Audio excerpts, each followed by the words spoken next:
అనకాపల్లి జిల్లా దేవరాపల్లి మండలంలో జీడి రైతులు వినూత్న రీతిలో నిరసన తెలిపారు. అర్ధనగ్నంగా ఉరితాళ్లు మెడకు వేసుకుని నిరసన చేపట్టారు.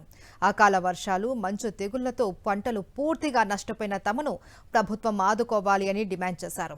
ఎకరానికి 30,000 రూపాయల పరిహారం ఇవ్వాలి అని, కేజీ జీడికి 200 రూపాయల మద్దతు ధర ప్రకటించాలి అని కోరారు. ముఖ్యమంత్రి చంద్రబాబు జీడి రైతులకు న్యాయం చేయాలి అని విజ్ఞప్తి చేశారు. లేకపోతే ఉరితాళ్లే శరణ్యమంటూ హెచ్చరించారు.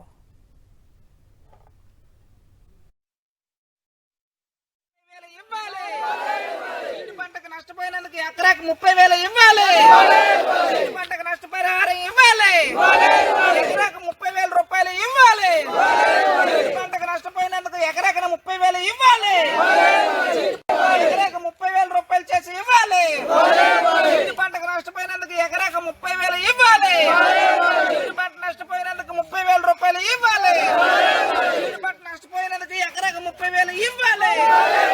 పంటకు నష్టపరిహారం ఇవ్వాలి. పంటకు ఎకరాకు 30,000 ఇవ్వాలి. పంటకు ఎకరాకు ఏదైతే ఆర్ఎస్ఎల్ మెటల్ స్టీల్ ప్లాంట్ ఉందో ఈ రోజు మెటల్ స్టీల్ ప్లాంట్ కి ఉత్సాహం చూపిస్తా ఉన్నారు.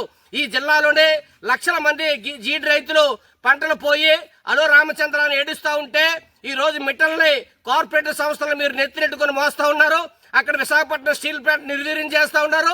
ఇక్కడ ప్రైవేట్ స్టీల్ ప్లాంట్ కోసం మీరు తహతహలాడి మీ ఉద్యోగాలు ఉపాధాలు కల్పిస్తామని చెప్పేసి అక్కడ నిర్వాసితుల్ని కనీస సౌకర్యాలు కల్పించుకుంటా భూములు లాక్కొని బలవంతంగా వాళ్ళకేమో ఆ విధంగా మీరు చేయడం జరుగుతూ ఉంది. మేము స్టీల్ ప్లాంట్లకు వ్యతిరేకం కాదు, మీ భూమి పూజకి వ్యతిరేకం కాదు. ఈ జిల్లాలో ఉన్నటువంటి జీడి రైతుల యొక్క పరిస్థితిని అర్థం చేసుకోండి. జీడి రైతులు ఈ రోజు ఉరితాళ్లే శరణ్యం అంత పరిస్థితి వచ్చిందనంటే ఈ రోజు గిరిజన రైతుల యొక్క పరిస్థితి ఎంత దౌర్భాగ్యంగా ఉందో మీరు అర్థం చేసుకోవాలి.